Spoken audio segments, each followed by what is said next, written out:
여러분 안녕하십니까? 하나님께서 주시는 평안과 또 하늘의 권세가 오늘 말씀을 듣는 여러분과 저에게 충만하게 임하시기를 간절히 바랍니다. 예수님께서 무덤에서 부활하실 때 큰 권세를 가지고 일어나셨습니다. 그래서 이제 예수님께서 제자들에게 하신 마지막 분부는 아버지께서 하늘과 땅의 모든 권세를 내게 주셨으니 너희는 가서 모든 족속으로 제자를 삼아 아버지와 아들과 성령의 이름으로 침례를 주고 내가 너희에게 가르쳐 분부한 모든 것을 지키게 하라 이렇게 말씀하셨어요. 예수님 생애에 가르침도 대단히 중요했지만 그러나 예수님께서 부활하신 다음에 제자들에게 주신 그 말씀, 그 가르침은 더욱더 큰 의미가 있습니다.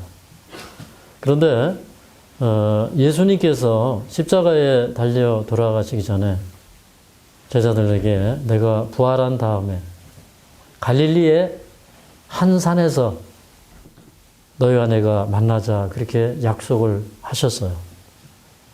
그래서 이제 우리 마태복음 28장에 보면 사실은 그 제자들은 예수님이 부활하신 다음에 만날 장소와 시간을 알고 있었어요.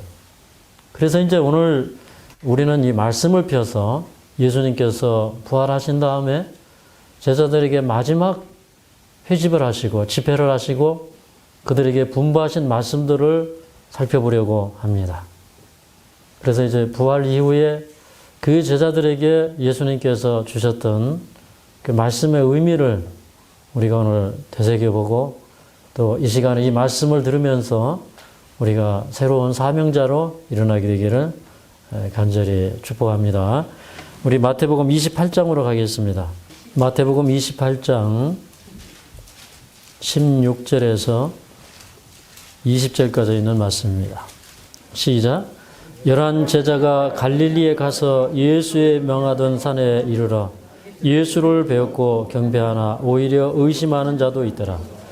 예수께서 나와 일러 가라사대 하늘과 땅의 모든 권세를 내게 주셨으니 그러므로 너희는 가서 모든 족속으로 제자를 삼아 아버지와 아들과 성령의 이름으로 침례를 주고 내가 너희에게 분부한 모든 것을 가르쳐 지키게 하라. 볼지어다 내가 세상 끝날까지 너희와 항상 함께 있으리라 하시니라. 자, 여기 이 말씀을 보면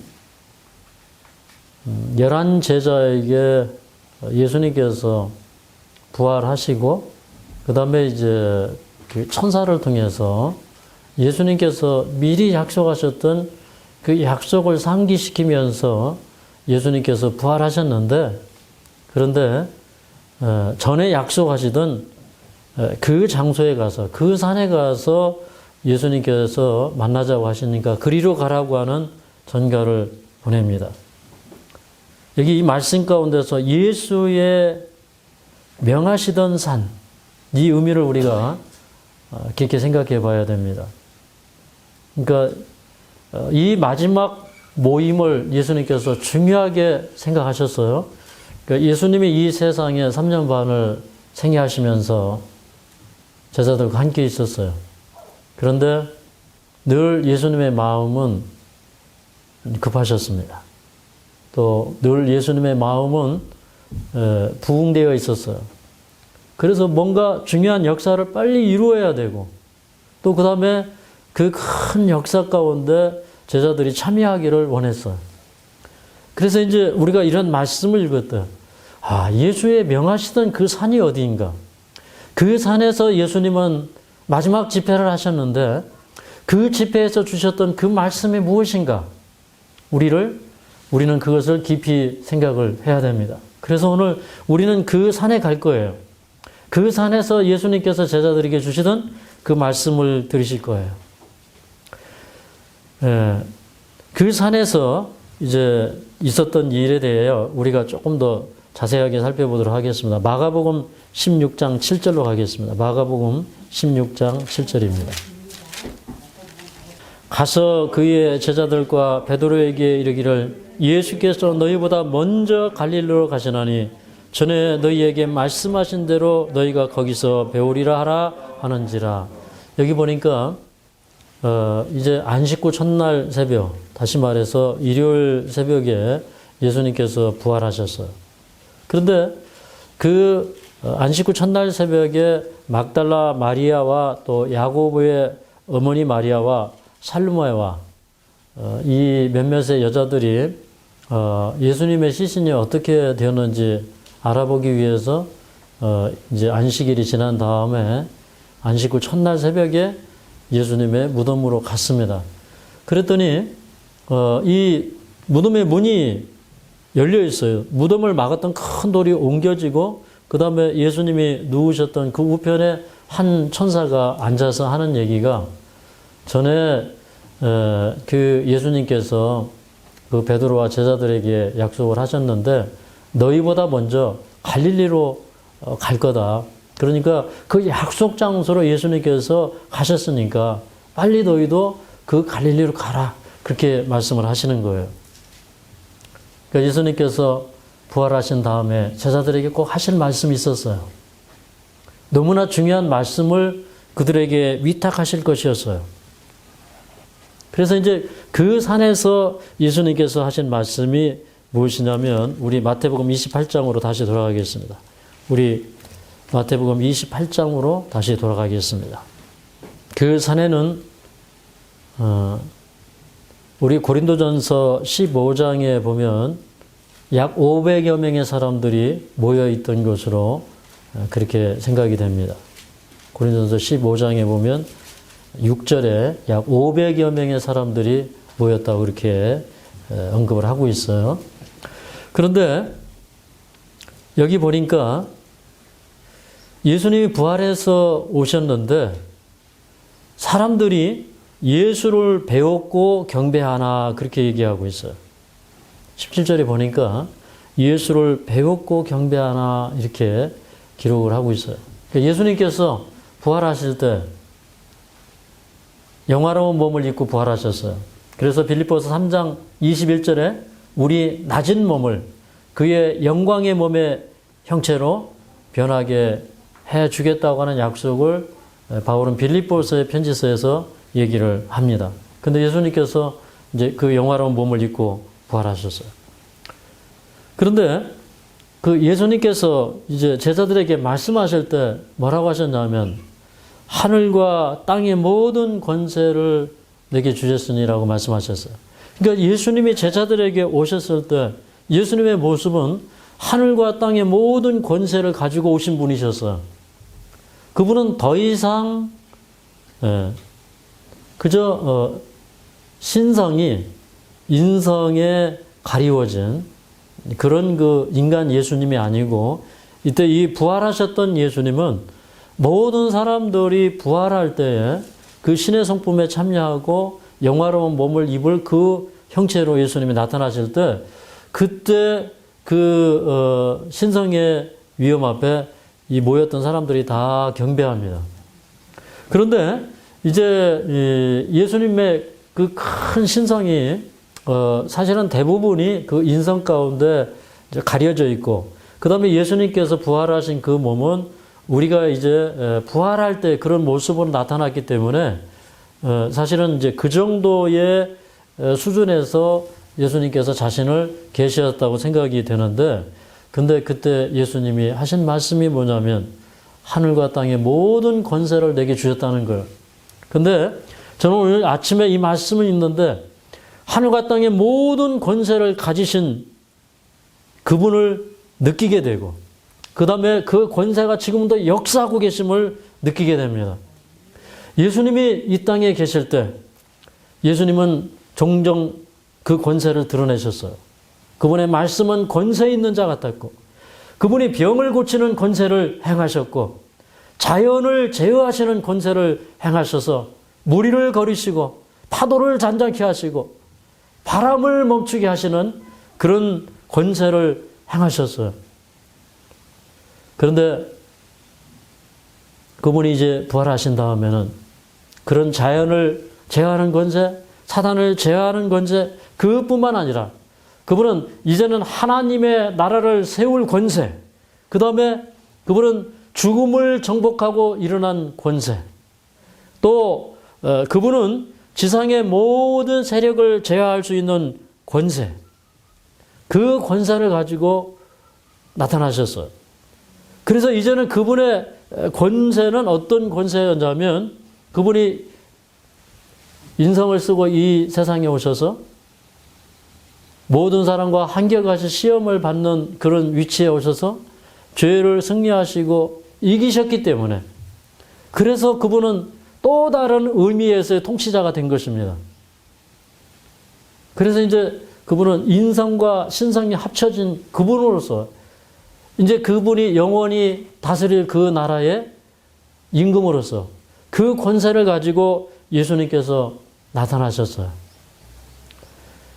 그래서 이제 그 권세는 모든 우주의 보좌들과 권세들이 다 그분 앞에 경배하는 그런 권세. 그래서 그 제자들 앞에 그 권세를 가지고 쓰셨을 때 그분은 참으로 권세 있는 자이었습니다.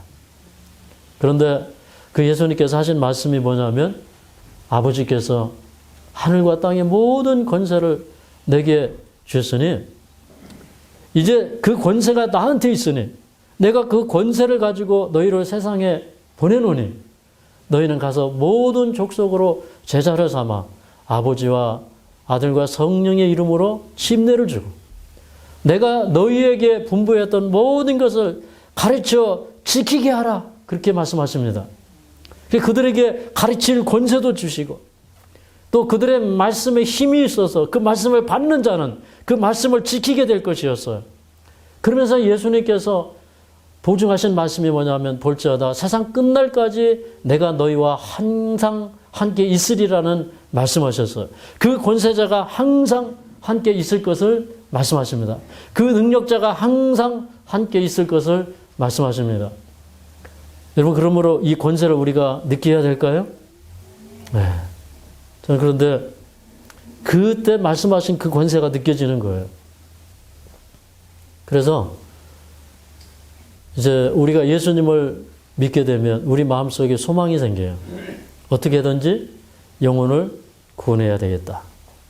어떻게 해서든지 내가 가치 있는 일을 해야 되겠다. 이제 이런 생각을 하게 됩니다. 어제 우리 황성자 사모님도 그런 말씀 하셨죠. 지금까지는 그런 소망이 없었는데 이제부터는 전도해야 되겠다. 나도 복음을 전해야 되겠다.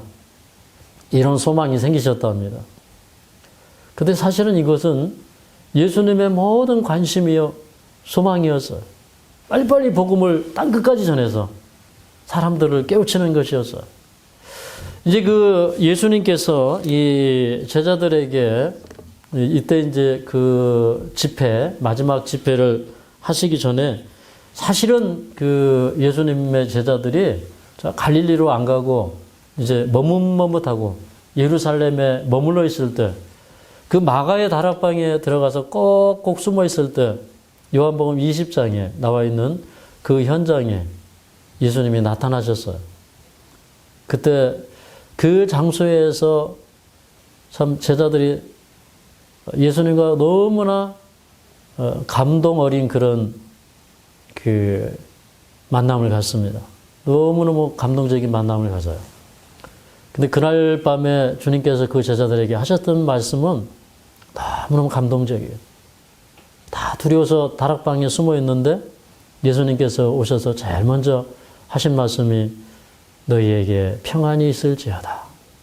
두려워서 숨었고 도망치고 욕하고 저주하고 도망쳤던 그 제자들에게 오셔서 주님은 책망 대신에 너희에게 평강이 있을지어다. 그리고 또 예수님께서 그 오합지졸된 제자들 앞에서 하신 말씀이 아버지께서 나를 세상에 보내신 것처럼 나도 너희를 세상에 보내노라 말씀하셨어요. 근데 제자들은 예수님께서 부활하셔서 오셨음에도 불구하고 오히려 영으로 생각했다고 그랬어요. 쉬운 말로 귀신으로 생각했어요. 그때 예수님께서 귀신은 이 살이 없는데 나는 살이 있다, 뼈가 있다 하시면서 이제 옆구리를 손을 넣어서 만져보게 하시고 또 손을 만져보게 하시고 그 다음에 음식을 달라고 해서 잡수시고 또 누가복음 24장에 보면 모세의 글과 시편과 선지자의 글을 쭉 풀어서 설명하십니다. 그럴 때 그들의 마음이 뜨거워졌어요. 저는 그날 저녁에 감동을 잊을 수가 없어요. 그래서 그들의 그 불신 대신에 주님께서는 사랑으로 그들을 믿어주셨고 그 다음에 이 세상에 하늘의 사도로서 또 메시아로서 이 세상에 오셨던 그 하늘의 보냄을 받은 자가 그 오합지졸된 제자들을 세우시면서 그들과 어깨를 나란히 하시면서 아버지께서 나를 세상에 보내신 것처럼 너희도 내 형제로서 내가 세상에 너희를 보낸다. 그러시면서 예수님은 그들을 작은 예수로 세상에 세우셨어요. 그날 저녁에 만나면 얼마나 감동적인지 몰라요. 근데 이제 그때 그 제자들이 회개했어요.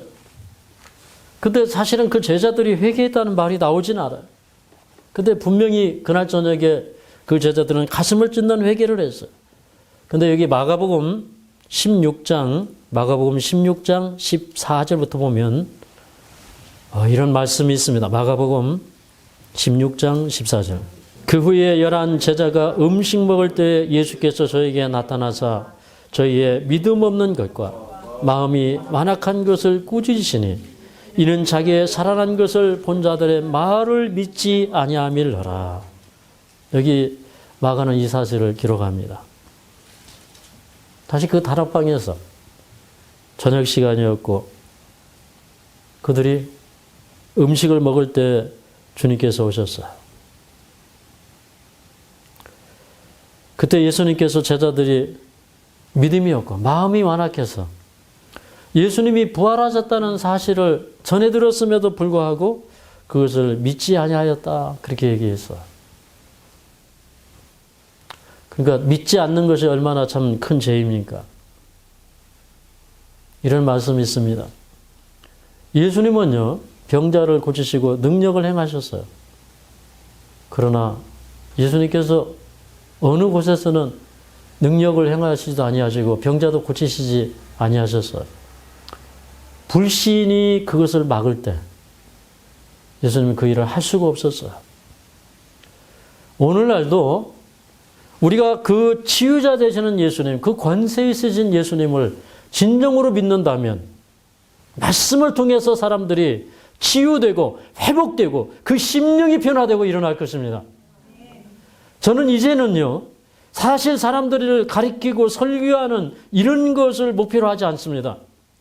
그저 내일 회개하고 내일 변화되는 그런 설교가 아니라 오늘 여러분이 이 말씀을 들으면서 예수님을 영접하시고 사명자로 거듭나고 이 시간이 끝날 때 여러분은 전혀 다른 사람이 되어 있는 것입니다. 그날 저녁은 불신의 밤이었어요. 불신의 문이 꼭꼭 잠겨져 있었습니다. 그러나 엠마오로 실망해서 내려가던 그 제자가 예수님을 만나고 그들에게 주님께서 모세의 글과 시편과 선지자의 글을 자세히 풀어서 그리스도가 이런 고난을 받고 이렇게 살아나야 할 것이 아니냐라고 말씀하셨을 때 그들이 마음이 열려서 마음이 뜨거워지고 성경이 열리고 눈이 열려서 예수님을 보게 되어서 그날 저녁에 절망의 길을 걸어가던 엠마오로 예루살렘을 떠나가던 그 제자들은 다시 예루살렘으로 돌아가게 되었습니다. 그랬던 것처럼 주님은 오늘 이 자리에 와야 돼요. 우리가 저 절망 가운데 울면서 엠마오로 가고 있었다면 주님께서는 우리에게 오셔야 돼요. 그날 저녁에 제자들이 불신의 밤을 보내고 있었다면 오늘 이 시간에 주님은 우리에게 오셔야 합니다. 그래서 그 권세 있으신 예수님이 우리를 다시 용서하시고 세우시고 그리고 우리에게 능력 주심을 우리가 믿어야 됩니다. 그 제자들에게 주셨던 그 권세와 그 능력을 우리가 받아야 합니다. 그때 예수님께서 그때로부터 제자들에게 하신 말씀이 무엇이냐면 성령을 받으라 그렇게 말씀하셨어요.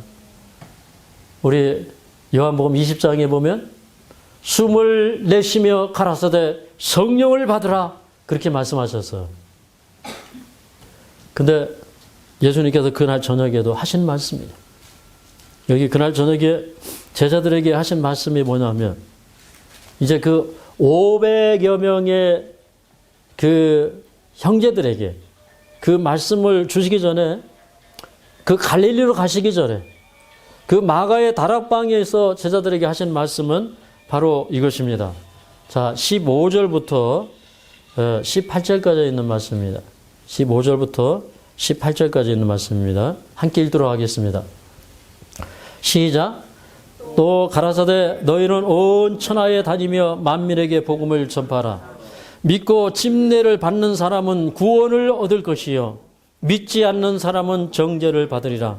믿는 자들에게는 이런 표적이 따르리니 곧 저희가 내 이름으로 귀신을 쫓아내며 새 방언을 말하며 뱀을 집으며 무슨 독을 마실지라도 해를 받지 아니하며 병든 사람에게 손을 얹은즉 나으리라 하시더라. 이게 예수님께서 약속하신 권세예요. 믿는 사람은 이런 표적을 행할 것인데 너희가 내 이름으로 귀신을 쫓아내고 병을 고치고 그 다음에 새 방언을 말하고 방언이라고 하는 건 지방 언어잖아요. 그들이 이제 세계 각지에 가서 복음을 전해야 되는데 이 언어의 장벽이 있어요.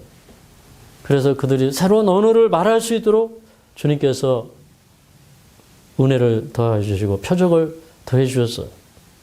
그래서 저는 이제 이 말씀을 읽으면서 이런 생각을 하게 되었어요. 예수님께서 우리에게 이런 권세를 주셨구나. 그러니 여러분, 우리는 지금부터 어떤 집회를 해야 됩니까? 그 권세가 임해서 말씀으로 깨어지고 믿지 아니하는 악심에서부터 우리가 벗어나고 그 말씀을 들으면서 병자가 치유되고 하나님의 나라가 전파되고 사망의 그늘진 백성이 용기를 얻고 사단에게 포로되었던 백성이 거기서 해방되는 그런 위대한 역사가 일어나야 돼요. 이것이 주님께서 우리에게 약속하신 말씀입니다. 이제 그 예수님께서 그 제자들에게 그 500여 명의 그 사람들에게 말씀하신 그 내용은 그 핵심이 뭐냐면 온 천하에 다니면서 복음을 전파하라는 것입니다. 하늘과 땅의 모든 권세를 아버지께서 내게 주셨다는 거예요. 그래서 이제 그 제자들에게 너희가 내 이름으로 무엇을 구하든지 내가 시행하리라는 그런 그 요한복음 14장의 약속은 여전히 유효한 것이었습니다. 왜 그러냐면 그들은 아버지와 아들과 성령의 이름으로 침례를 주고 예수의 이름으로 구하고 그럴 때 하늘의 모든 땅의 모든 권세가 거기에 협력할 것이었기 때문에 그랬어요. 그런데 이제 그 누가복음 24장에 보면 그 예수님께서 그 11제자에게 말했던 그 말씀은 역시 500여 명의 사람들에게 일시에 보이셨을 때 하셨던 말씀과 동일한 말씀이라고 생각이 되기 때문에 여기 누가복음 24장에 있는 말씀을 다시 한번 돌아가서 살펴보도록 하겠습니다. 누가복음 24장 44절부터 49절까지 신약성경 141쪽입니다. 또 이르시되 내가 너희와 함께 있을 때 너희에게 말한 바 고 모세의 율법과 선지자의 글과 시편에서 나를 가리켜 기록된 모든 것이 이루어져야 하리라 한 말이 이것이라 하시고 이에 저희 마음을 열어 성경을 깨닫게 하시고 또 이르시되 이같이 그리스도가 고난을 받고 제3일에 죽은 자 가운데서 살아날 것과 또 그의 이름으로 죄사함을 얻게 하는 회개가 예루살렘으로부터 시작하여 모든 족속에게 전파될 것이 기록되었으니 너희는 이 모든 일의 증인이라. 볼지어다 내가 아버지의 약속하신 것을 너희에게 보내리니 너희는 위로부터 능력을 입혀올 때까지 이 성에 유하라 하시니라. 자, 여기 보니까 마지막에 이 성에 유하라 하셨는데 이 성은 어디예요? 예루살렘이에요. 그래서 예루살렘에서부터 죄사함을 얻게 하는 회개의 침례가 시작될 것이었습니다. 그래서 위로부터 능력을 입혀올 때까지 이 성을 떠나지 말라 그랬어요. 그러면 예루살렘을 떠나지 말라는 의미가 무엇인가? 우리는요, 이 세상 일을 하다가 실패하고 좌절하고 낙심하면 때로는 국적을 버리고 이민 가기도 하고 때로는 거기를 떠나서 다른 곳에 가서 살기도 합니다. 그런데 예수님은 뭐라고 하셨냐면 예루살렘을 떠나지 말라 그랬어요. 예루살렘은 예수님이 배척당하신 곳이에요. 조롱당한 곳이에요. 십자가에서 피 흘린 곳이에요. 자기 땅에 오매 자기 백성이 영접지 아니하였더라고 말씀하십니다.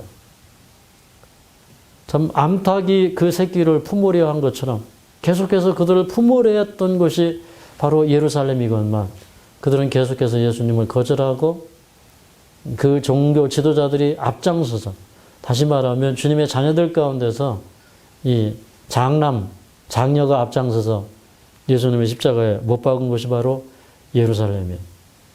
그런데 예수님은 예루살렘을 떠나지 말라고 그랬어요. 저는 하나님의 큰 섭리와 사랑을 느껴요.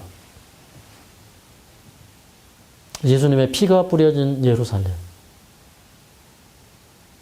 비록 예수님께서 멸시와 조롱을 받았지만 그러나 그 가운데 그 복음을 받고 돌아설 사람들이 많이 있었기 때문에 사두개인들과 제사장들에게 속아서 또는 그때 당시에 시대적인 분위기 가운데 예수님을 시인하면 교회에서 출교당하고 핍박을 당하기 때문에 예수님을 시인하지 못하던 많은 사람들이 예루살렘에 있었고 예수님은 예루살렘을 사랑하셨다는 겁니다.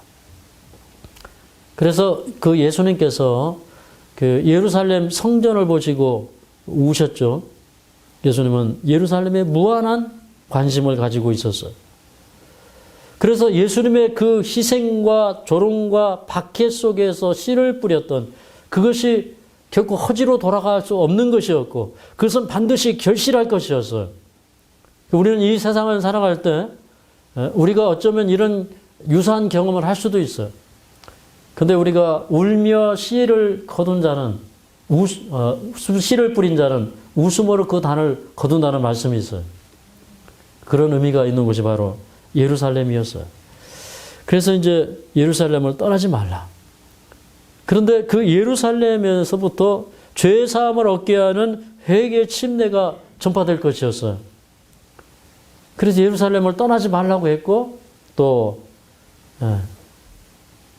그 예수님께서 그런 말씀을 주시고 또 500의 형제들을 또 만나서 그들에게 위로하시고 예수님께서 살아나셨다는 것을 말씀해 주셨어요. 왜 그러냐면 예루살렘에 그 예수님께서 큰 핍박을 당하시고 난 다음에 많은 사람들이 6월절에 예루살렘에 올라왔다가 실망과 낙심 가운데서 엠마오로 가는 두 제자들처럼 많은 사람들이 흩어져 있었어요. 그런데 그 절망 가운데 흩어진 사람들에게 용기를 주고 그들을 새롭게 하기 위하여 그들을 모으셨어요. 그런데 그 500여 명의 사람들이 모였지만 다는 아니었습니다. 여러 사정으로 다락방에 모이지 못한 사람들도 있었겠지만 그런데 우리 사도행전 2장에 보니까 다락방에 마지막에 모인 사람들이 몇 명이었어요? 약 120명의 사람들이었어요. 120명의 사람들에게 성령이 강림하셨어요. 어느 시대이든지 남은 자는 따로 있는 것 같아요. 그런데 각자 흩어졌지만 그러나 주님께서는 그 흩어진 자들을 항상 찾으시고 구원하시는 그런 세상에 있는 자기 사람들을 사랑하시되 끝까지 사랑하시는 그런 모습을 우리가 볼 수가 있어요. 근데 이제 저는 이 말씀을 읽으면서 스가랴서 13장 9절에 있는 말씀을 생각합니다. 스가랴서 13장 7절 시작. 만군의 여호와가 말하노라 칼아 깨어서 내 목자 내 짝된 자를 치라. 목자를 치면 양이 흩어지려니와 작은 자들 위에는 내가 내 손을 들이오리라. 여기 이 말씀을 읽어보면 이제 하나님의 공의가 십자가에서 그 아들에게 그대로 부어져서 죄에 대한 진노, 율법을 어긴 것에 대한 형벌이, 인류가 범한 모든 죄의 형벌이 그 아들에게 내려질 때, 근데 거기에는 자비가 있을 수가 없었어요. 거기에는 긍휼이 있을 수가 없었어요. 그래서 여기 스가랴는 뭐라고 묘사했냐면, 칼아 깨어서 내 목자, 내 짝된 자를 치라. 그러니까 주님께서 세운 양떼를 찾기 위하여 세움을 입은 목자. 참 이렇게 목자는요, 양떼가 흩어지면 어둡고 흐린 날, 캄캄한 날, 양이 저 골짜기에 또 양이 저 산의 높은 곳에 흩어졌으면 그 양을 찾아 나가면서 이렇게 바위 틈에 찢기고 돌보리에 넘어지고 상하고 가시던 볼에 찢기고 하면서 찾아 나가는 그 목자. 그래서 예수님은 이 세상에 목자로 오셨는데, 근데 그 목자를, 그 짝된 자를 하나님께서 치실 때 칼아 깨어서 내 목자, 내 짝된 자를 치라, 그렇게 얘기하는 것입니다. 그런데 그런 거룩한 뜻이 있음에도 불구하고 그 목자가 침을 당할 때 양떼들이 다 흩어질 것이었어요. 근데 이 뒤에 있는 말씀이 참 감동적입니다. 목자를 치면 양이 흩어지려니와 작은 자들 위에는 내가 내 손을 들이오리라. 근데 예루살렘에 아직도 작은 자들이 있었어요. 이 작은 자들. 어떻게 보면 비천한 자들. 어떻게 보면 하잘 것 없는 자들. 그런데 그래서 이제 자기 신앙을 드러내기를 주저하는 사람들, 용기 없는 사람들, 그러니까 믿기는 믿는데 그냥 이렇게 주저하는 사람들, 또 그리고 이런 말씀의 문맥 가운데는 정말 그래도 끝까지 진리를 사랑하고 그 진리에 대해서 마음이 열고 마음이 겸비한 자들, 이런 사람들을 총칭해서 저는 작은 자들이라 이렇게 묘사했다고 생각을 합니다. 다시 한번 주님은 그 못 박힌 손을, 그 희생의 손을 그들에게 내밀 것이었어요. 먼저는 제자들에게 그 손을 내밀었고, 그 다음에 예루살렘에서 절망 가운데 고향으로 내려가던 500여 명의 사람들에게 다시 그들을 불러서 말씀하셨어요. 그들에게 주님은 다시 이 손을 내미는 거예요. 저는 이제 이런 생각을 했어요. 우리가 복음을 전파해야 돼요. 많은 사람들이 예수님 믿게 해야 돼요. 그래서 저는 제가 지나온 생애를 가만히 생각을 해보니까 뭐 그냥 금년에는 교회가 몇 명 침례를 줘야 되고 몇몇 영혼 구원을 해야 되고 거기에 이렇게 초점이 맞춰져 있는 듯해요.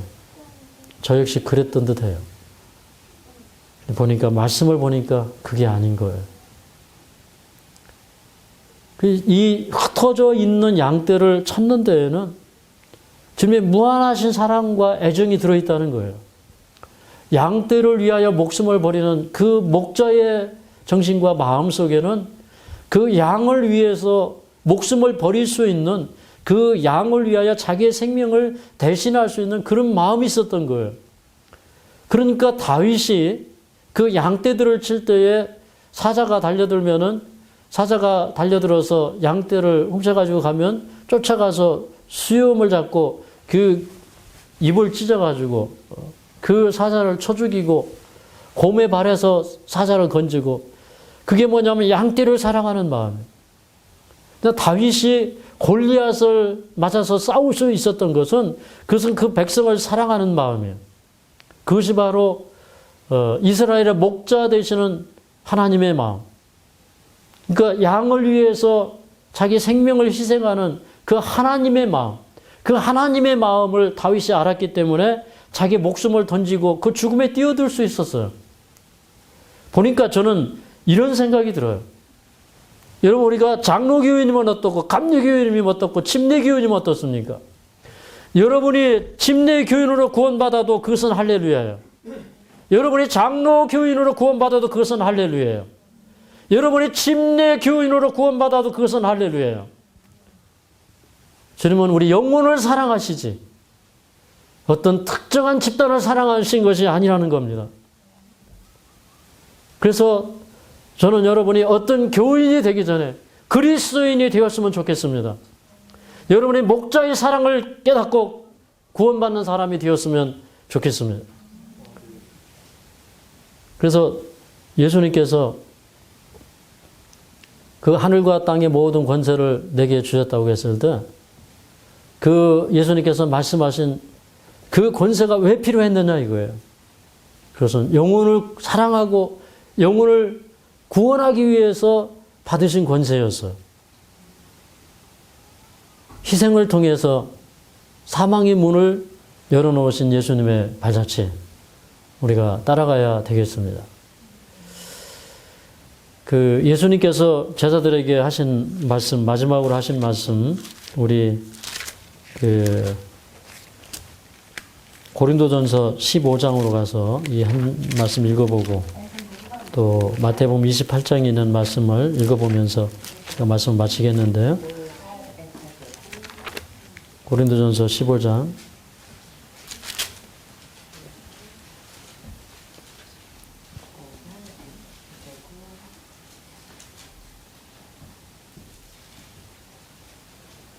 자, 5절, 6절을 좀 읽어보겠습니다. 5절, 6절.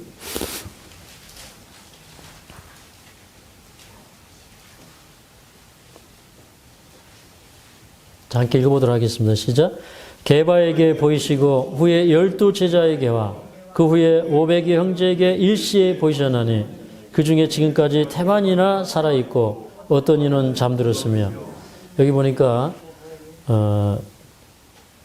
예수님께서 게바는 이제 베드로라고 그렇게 생각을 합니다.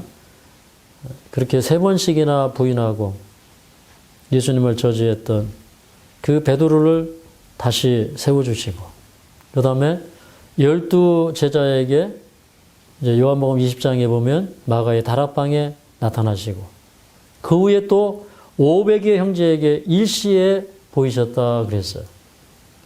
그리고 이제 그 500여 형제에게 예수님께서 하신 말씀이 무엇이냐면 너희는 가서 모든 족속으로 제자를 삼아 아버지와 아들과 성령의 이름으로 침례를 주라는 것입니다. 우리 다시 한번 마태복음 28장으로 다시 돌아가겠습니다. 마태복음 28장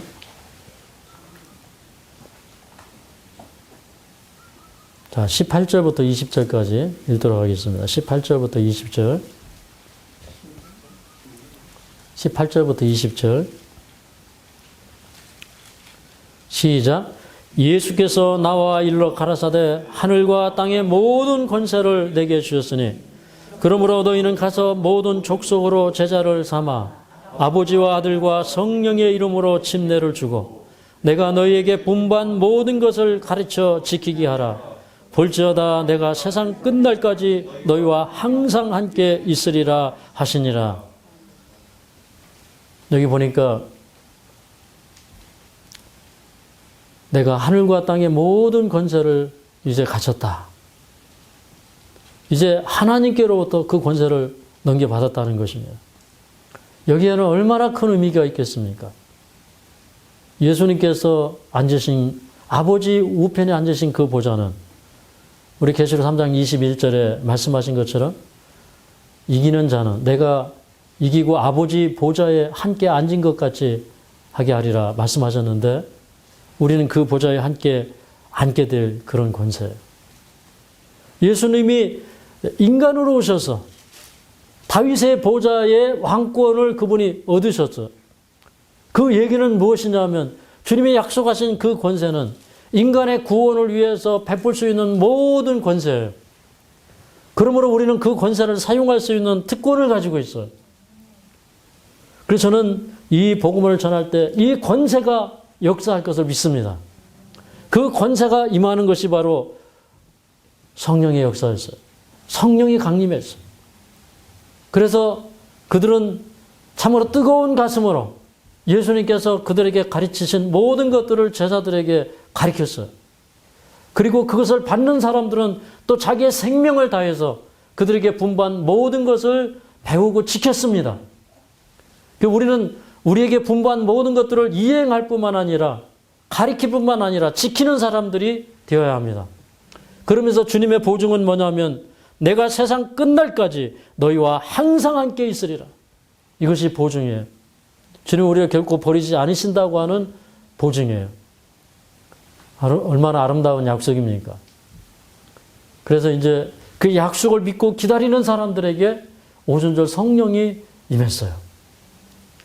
근데 아직도 그 성령의 역사를 깨닫지 못하는 사람들이 너무나 많습니다.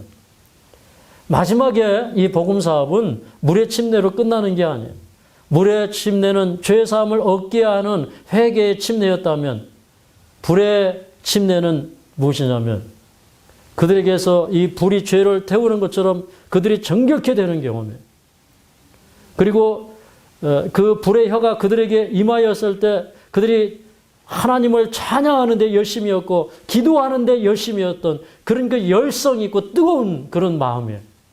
우리 어제 스가랴서 12장에 보니까 그 유다 족속에게서 하나님께서 함께 하셔서 그들이 나무단 사이에 그 화로 같게 하고 그 다음에 곡식단 사이에 햇불 같게 하고 그래서 좌우에 에워싼 국민들을 다 이렇게 태워버릴 것을 얘기했어요. 그래서 이 마지막 성령의 역사는요, 불이 번지는 그런 속도로, 불이 번지는 그런 뜨거움과 능력으로, 불이 모든 것을 태우는 그런 정결케 하는 사업으로 이 사업이 마쳐질 것입니다. 근데 이제 저는 이 성령의 역사를 바라보면서 에베소 19장에 있는 말씀을 생각하게 됩니다. 에베소 19장에 있는 말씀을 한 절 보도록 하겠습니다. 에베소 19장. 사도행전 19장 에베소 교회. 사도행전 19장. 사도행전 19장 1절부터 6절까지 있는 말씀을 보겠습니다. 1절부터 6절. 시작. 아볼로가 고린도에 있을 때 바울이 윗지방으로부터 다녀 에베소에 와서 어떤 제자들을 만나 가로되 너희가 믿을 때에 성령을 받았느냐? 가로되 아니라 우리는 성령이 있음도 듣지 못하였노라. 바울이 가로되 그러면 너희가 무슨 침례를 받았느냐? 대답하되 요한의 침례로라. 바울이 가로되 요한의 회개의 침례를 베풀며 백성에게 말하되 내 뒤에 오시는 이를 믿으라 하였으니 이는 곧 예수라 하거늘 저희가 듣고 주 예수의 이름으로 침례를 받으니 바울이 그들에게 안수함에 성령이 그들에게 임하심으로 방언도 하고 예언도 하니. 여기까지 보겠습니다. 여기 보니까 바울이 에베소에 가서 이제 사람들에게 물어봤어요. 당신들이 믿을 때 성령을 받았습니까? 그랬더니 이 에베소 교회 사람들이 하는 얘기가 우리는 성령이 있음도 알지 못합니다. 이렇게 얘기했어요. 저는 이 본문을 읽을 때 어떤 깨달음과 느낌이 꽉 왔냐면 우리는 오순절 그 성령의 역사에서 너무나 멀어졌어요. 우리는 성령의 역사가 무엇인지 전혀 알지 못해요. 이미 오순절 성령이 내린 지 수십 년이 지났건만 그러나 이 에베소 교회는 그 예루살렘에 임하였던 성령의 역사에 대해서 알지 못하고 그저 그 아볼로에게서 배운 그 죄사함을 얻게 하는 그 회개의 침례에 대해서 알 뿐이었어요. 근데 그때 이제 이 바울이 성령의 침례에 대해서 얘기하면서 그리스도가 메시아가 되어서 오시고 그분이 해를 받으시고 돌아가셨지만 그분이 부활하셨다고 하는 예수님의 그 삶과 부활에 대해서 증거하고 그분께서 믿는 자에게 성령을 부어주신다는 이 말씀을 할 때 그 에베소 교회에 12명의 사람들이 있었는데 그 12명의 사람들이 그때의 그 말씀을 받아들이고 믿으니 성령이 임하고 방언을 하고 그들에게 능력이 임하였다고 하는 것입니다. 예언하는 능력이 그들에게 임하였어요. 그런 것처럼 여러분 우리가 진심으로 깨닫는다면 이 마지막 시대에 주님께서 약속하신 그 성령의 역사에 대해서 깨닫는다면 주님께서 우리에게 주시고자 한 그 권세가 무엇인지 그 성령의 권능이 무엇인지 우리가 깨닫기만 한다면 우리가 하는 일에 큰 역사가 일어날 것을 저는 믿습니다. 그래서 이제 우리는 그 역사의 주인공이 되기 위해서 이 자리에 모였습니다. 우리는 병도 고치는 일을 해야 되지만 마음을 고치는 일을 해야 돼요. 이제 6월이 되고 7월이 되고 하면 사람들이 이제 여기 와서 요양을 하다가 더 어디 좋은 곳이 없나, 어디 좀 가보고 싶고, 눈이 딴 데로 돌아가고, 조금 살만하면 자꾸 바깥으로 나갑니다. 근데 저는 이곳이 여러분의 그 방이, 여러분의 기도실이 되었으면 좋겠습니다. 저는 오늘 이 말씀을 보면서 이런 생각을 했어요. 여러분의 방에다가 전부 기도실이라고 써놓고 싶어요. 여러분의 방이 기도실이 되어야 돼요. 여러분의 방은 새롭게 예수님을 만나는 장소가 되어야 돼요. 가서 모든 족속으로 제자를 삼아 가르칠 수 있도록 성경을 배우고 여러분이 새롭게 준비되는 장소가 되어야 합니다. 여러분, 우리가 이 세상에 누릴 거 다 누리고 할 일 다 하면서 이 사업하지 못할 것입니다. 저도 24시간 부족하게 살아요. 조금 더 일찍 일어나고 싶고 조금 더 말씀 보고 싶고, 근데 또 나와서 아침에 또 일도 해야 되고, 그러나 저는 이렇게 바쁘게 살면서 이렇게 바쁘게 전진해요. 그렇게 바쁘게 일하면서 멈출 수 없는 것은, 저를 멈추지 못하게 하는 것은, 또 그리고 우리를 앞으로 전진하게 하는 것은 우리를 사랑하신 그리스도의 사랑이 우리를 세상에 떠밀고 있다는 것입니다. 영혼을 구원하라고 우리를 떠밀고 있다는 사실이에요. 세상은 변화될 것입니다. 왜 그러냐? 우리가 그 권세를 가지고 나아가서 아버지와 아들과 성령의 이름으로 침례를 주고 그 사람들에게 예수님이 가르친 모든 것들을 가르치고 그것을 지키게 할 때 세상은 변화될 것이기 때문에 그렇습니다. 곳곳에 성령의 역사가 나타나고 주님의 권세가 나타나고 하나님의 나라가 임할 것이기 때문에 그렇습니다.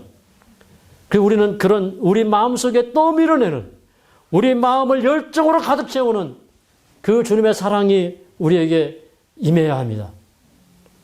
그래서 이 하늘마을은 죽음의 골짜기가 아니에요. 부활의 골짜기예요. 여러분이 부활을 노래할 수 있는 골짜기, 그 골짜기가 되시기를 간절히 바라면서 말씀을 마치겠습니다. 427장 하겠습니다.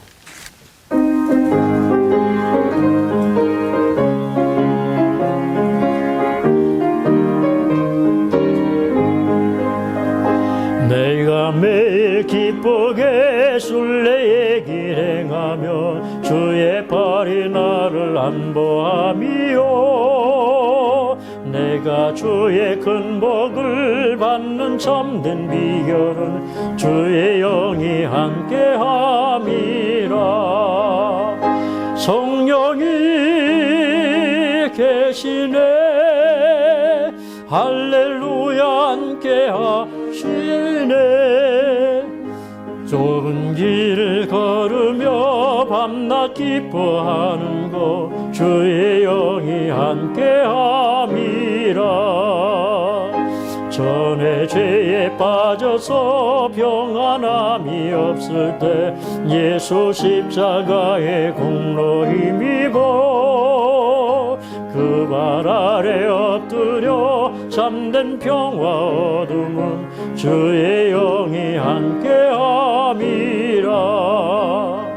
성령이 계시네 할렐루야 함께하시네. 좁은 길을 걸으며 밤낮 기뻐하는 것 주의 영이 함께함이라. 나와 동행하시고 모든 염려하시니 나는 숲의 새와 같이 기쁘다. 내가 기쁜 마음으로 주의 뜻을 행하면 주의 영이 함께함이라. 성령이 계시네 할렐루야 함께하시네. 좁은 길을 걸으며 밤낮 기뻐하는 것 주의 영이 함께함이라. 세상 모든 정욕과 나의 모든 욕망은 십자가에 이미 못을 박았네. 어두운 밤이 지나고 무거운 짐 벗으니 주의 영이 함께함이라. 성령이 계시네 할렐루야 함께하시네. 좁은 길을 걸으며 밤낮 기뻐하는 것 주의 영이 함께함이라.